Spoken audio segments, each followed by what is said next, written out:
Hurricanes, Prepare, Know, Survive is brought to you by Joe's Crab Shack.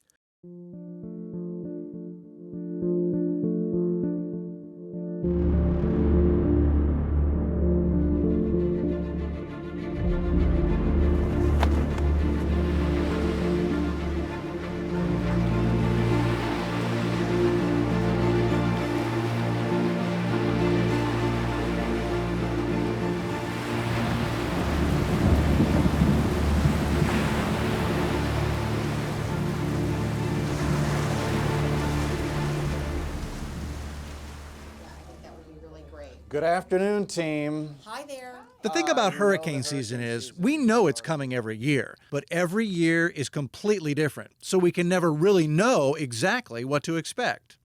Just because this is forecast to be an average season doesn't mean it's not going to be our year to get a storm. Does anybody have any questions? When Hurricane Alicia hit, I was 16 years old. I was living in Spring at the time, and I specifically remember thinking to myself, wow, I did not know trees could bend like that. When the storm was over, some friends and I got in my truck and went around the neighborhood helping clean up. I couldn't believe the damage. I mean, I'd been through thunderstorms and I'd heard about hurricanes, but I had never seen anything like this. That was the moment when I knew I wanted to become a meteorologist. I wanted to understand these things. And more than that, I wanted to prepare myself, my friends, everybody I could, help get prepared for the next big storm. Preparation is the single most important thing you can do for a hurricane. It's more than just having a flashlight or a few bottles of water laying around. Hurricanes are serious, long-term events, and it's incredibly important to know what you need and get it ahead of time. Hi, I'm meteorologist Cheetah Craft, and hurricane season is upon us. Are you prepared?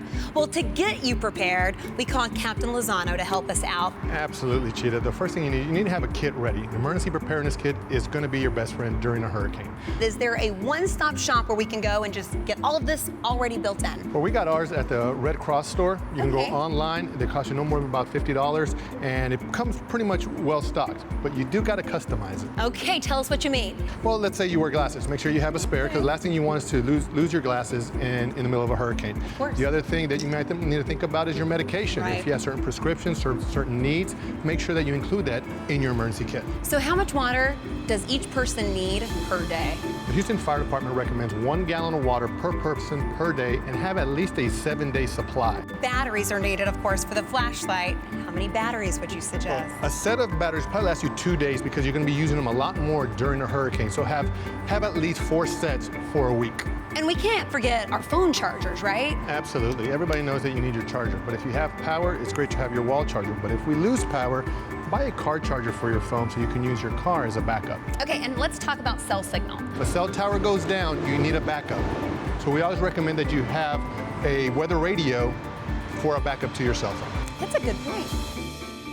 All right, you've got your preparedness kit, so you and your family are ready. Now it's time to protect your home. When a hurricane comes, I'll be at work. So the trick is to make this as organized and easy as possible. The most important part of your home to protect are your windows. Even a Category 1 hurricane can have winds up to 95 miles an hour, more than enough to get debris flying around. Your windows are the most vulnerable part of your home. Even if one breaks and no one gets hurt by the broken glass, you got a big problem with rain and debris getting into your house. I use plywood to protect the windows. Don't use tape, it doesn't do anything. Next thing to do is look in the backyard and make sure everything is secure. Kids' toys, lawn furniture, even garbage cans and lids, all things that can become flying debris during a hurricane. Do yourself, do your neighbors a favor. Store it inside a garage or inside your house. My rule of thumb, if I can lift it myself, it's in danger of becoming a missile during a hurricane. There are some very important things you need to do inside your home as well. Your best bet is going to be to unplug all your electronics. And if you live in a low-lying area that's flood-prone, make sure all your electronics and perishable items are up off the ground. Power's going to probably be out for a long time. Make sure your batteries are all charged before the storm hits. If it's a big storm, the electricity may be out and your water may stop flowing as well.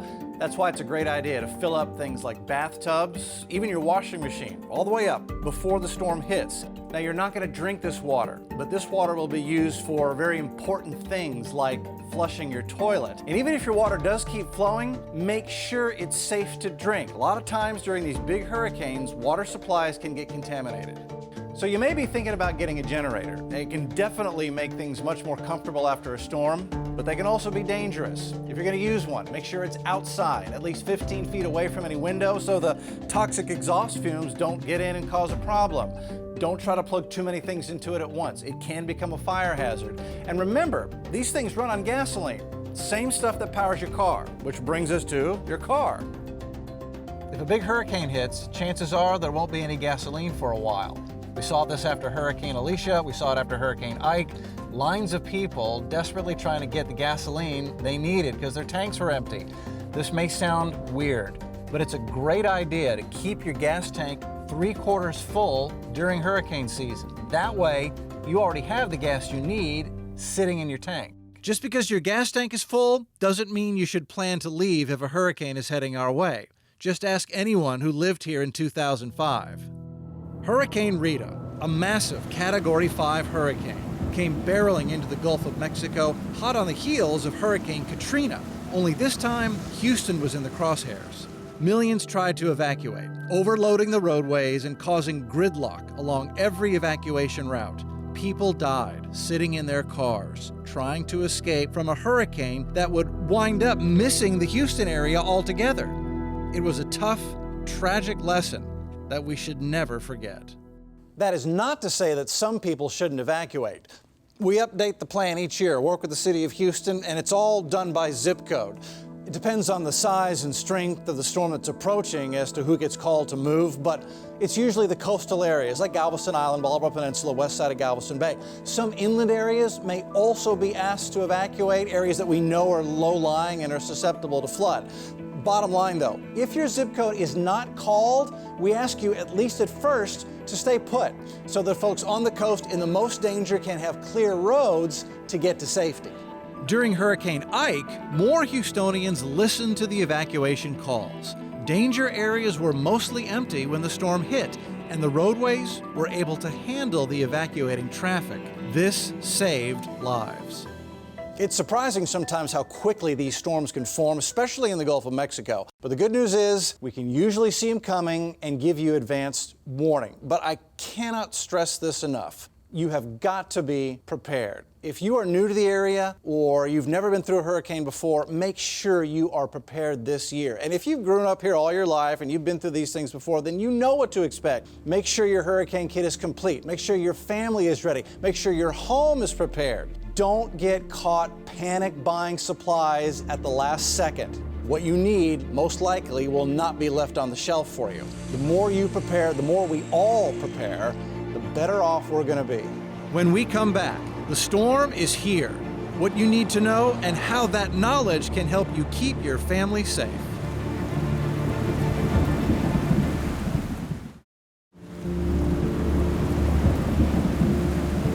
You've heard the saying, knowledge is power. That is never more true than when you're dealing with hurricanes. Well, good morning, guys. How are you?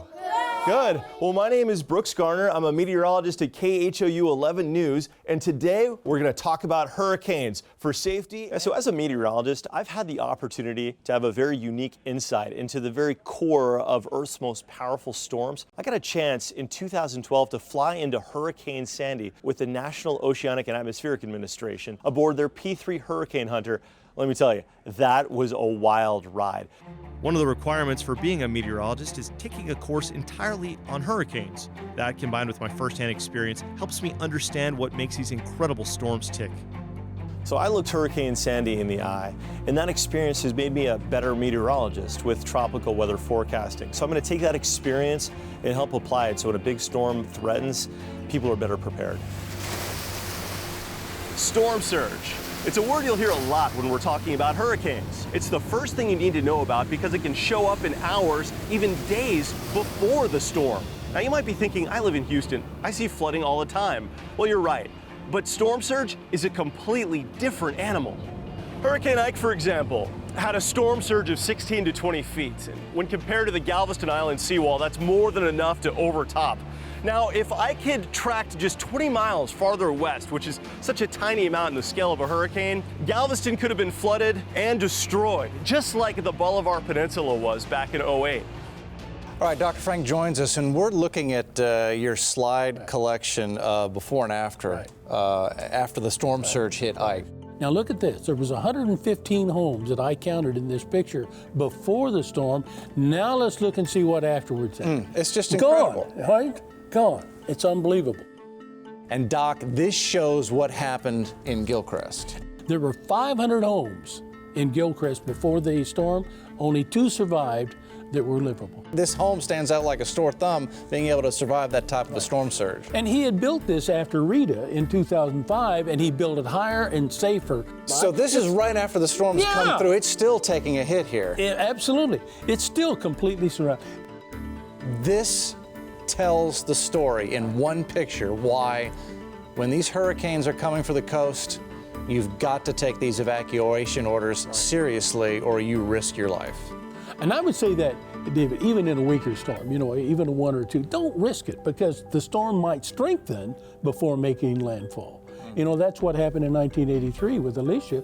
It doubled in strength in the last 18 hours before landfall. So I'm going to stay out here. It's only Category 1. No. Get out. And you can see in the before and after pictures on Galveston down toward Jamaica Beach, it's bad, but it's not nearly as bad. There were 5,000 homes on the Bolivar Peninsula before the storm. 3,500 of them were totally destroyed. The storm surge on the Bolivar Peninsula was 16 to 18 feet. On the west end of Galveston Island, it was less than 10 feet. What's going to happen on the west end of Galveston Island if we have a repeat of the 1900 storm? I don't have to speculate. This is what's going to happen. You know, we've been very fortunate over the last decade or two. We just haven't had any big hurricanes. Yeah. But that hasn't always been true here. After the storm surge, the most dangerous thing about a hurricane is the wind. Hurricanes are broken down into 5 categories based on their wind speeds. A Category 1 has sustained winds of 74 to 95 miles per hour. A 2 has 96 to 110 mile per hour winds. At level 3, the winds grow to 111 to 129 miles per hour. A Category 4 storm, winds of 130 to 156. And a Category 5, the strongest on the scale, winds are higher than 157 miles per hour. That's the same as a strong tornado. You definitely need to take this seriously. Don't be surprised if trees and other debris have knocked down power lines. When this happens, the electricity can be out for weeks. So the question you might be asking is, should I call 911? The answer is an important one, not unless it's an emergency. Our emergency responders are hard at work during a hurricane trying to protect the city, coordinating evacuation efforts, and even rescuing victims of the storm. I'm with Judge Ed Emmett at the Emergency Operations Center of Harris County, and really, what goes on here? Well, during any emergency, of course, we know hurricanes best of all, but in any emergency, this is where Harris County and all of our partners, public and private, come together to share information to make sure we respond appropriately. We have different levels of activity here, and level 4 is normal, but if we go down to level 3, we start calling people in. Level 1 is full activation. We will never be in a situation where we don't know what the other parties are doing, but we're all going to be in the same room, we're all going to have the same information, and you see all these screens, we have access to everything. It's important that we coordinate and that decisions that we make are made with the same information in mind. So that's what this is all about. Knowing what to expect before a hurricane hits Houston can help you be better prepared. Knowing what's coming during the storm will help you make smart decisions that can keep your family safe. And with the Harris County Emergency Operations Center up and running and your KHOU 11 weather team working around the clock to keep you informed, you can rest easy knowing that you're in good hands. Up next, you've made it through the storm, but that's just the beginning. How to survive the aftermath.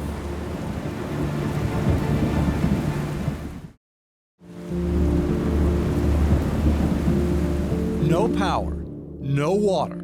Chances are it's hot. This is life after a hurricane. And it can take days, but it usually takes weeks to get back to normal. Until then, it's up to you to survive. I think a lot about what it must have been like back then. There was no way of knowing what was coming. One minute you think it's just a bad thunderstorm, the next you're fighting for your life. And even now, with all the technology that we have, we're able to track a storm when it's starting to develop. We're able to track that system. However, a hurricane is one of the most powerful forces on the planet, and there's just nothing we can do to stop it. 2008, Hurricane Ike, a huge Category 2 storm with wind speeds maxing out at 110 miles per hour and a storm surge of 12 to 16 feet. The Bolivar Peninsula took a direct hit from Hurricane Ike. Thankfully, most people evacuated before things got too bad, but some, like Carol, were trapped here, forced to watch helplessly as entire neighborhoods were wiped out around them. My plan was to leave before we were stranded. We went out to the highway and we were stopped by many vehicles that said, don't even try to get out. The ferry's down and Gilcrest and Rollover Pass are underwater. You can't get out by High Island. Turn around and go back. You'll be washed away. I realized that we were going to have to ride it out. As fast as your hands moved, the water was just coming in. 2 feet, 3 feet, 4 feet within no time at all. By 6 in the evening, water was over the deck, which is 16 feet high, and the hurricane was still 8 hours out, so we knew we were in real deep trouble.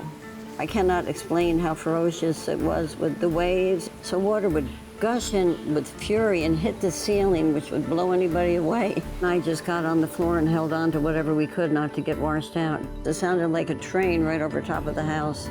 The biggest whoosh I've ever heard in my life was this whole block on the left. I watched the whole block go, the whole block washed right away. After the hurricane, we looked outside and there was essentially nothing left. It was like a bomb had gone off. Houses were in the road, cars were in the road overturned, pavement was even torn up. There was an awful lot of damage, and we were stuck. Galveston may have been spared from the worst of Hurricane Ike, but there was still plenty of destruction. Galveston Island resident Joseph chose to stay and ride out the storm. If you're going to do this, you better be prepared for a wild ride. Joseph, your life was at risk. You know this. Yes, I did, especially when they were on the radio and they were saying to write your social security number on your arm so that way they can identify you. All right, what did you see? What happened? When it was happening in the middle of the night, like the destruction and the wind and the water rising and things still being on fire, and then how can things be on fire when there's 4 foot of water? It was very, very scary. Talk about your preparations or the lack thereof. I wasn't really in tune with what was going on at the time. I just didn't think of the severity until once I was in the thick of it. I was like, whoa, you know. The storm's hitting. What's happening? Well, I stayed with a friend of mine. As the water started rising, it started rising actually kind of pretty rapidly. We had to get to higher ground. That was the wild night. 195 people lost their lives in Hurricane Ike. After the storm blew through, the city was a mess. Windows were blown out of the buildings, trees were down all over the city, there were pieces of debris and even boats washed up well inland. Hundreds of thousands of people were without power. One of the best things about this city is that Houstonians always help each other out during these tough situations. Crews start on repairs as soon as possible after the storm, restoring power, making the drinking water safe again, clearing the roadways. After Hurricane Ike, thousands of people were without power, food, water, and other necessities. So community organizations like the Food Bank, the Red Cross, and other organizations came together to make sure those in need received relief supplies. I'm here with Brian Green and Jessica Dabowski, and y'all have been through so much, but Brian, during Hurricane Ike, what was it like? The issue with Ike was knowing what to do and getting resources set up quickly to respond. And so we had about 200 sites that volunteered to be points of distribution for disaster relief. Jessica, during a disaster, what does the Red Cross primarily do? The main thing that we do is provide mass care services. We help with family reunification, distribution of relief supplies, as well as feeding and sheltering of the general population. During a disaster, every situation is different, and there are different needs in our communities. And so some of the major supplies we distribute are cleanup supplies, bleach, masks, rakes, shovels, trash bags, and sometimes first aid kits. What would be some tips that you would give to those at home? One, do your best not to need our services, because following a disaster, I mean, it's great that the community does this, but it's not nearly as good as being able to take care of yourself. Two, 211. That's how the community can then know, well, where is it if you need assistance, exactly where you go. We'll work with 211 to communicate all of our sites where we will be distributing relief supplies, because the need's going to be different no matter what the disaster is. Maybe the most important thing to know about hurricanes is that these are long-term events. It can take a day or two for a storm to completely clear the area, and then weeks for the city to get back to normal. This is why it's so important to be prepared to hunker down for the long haul. When we return, see what you can do right now to teach your family about hurricane season and how the KHOU 11 weather team can help.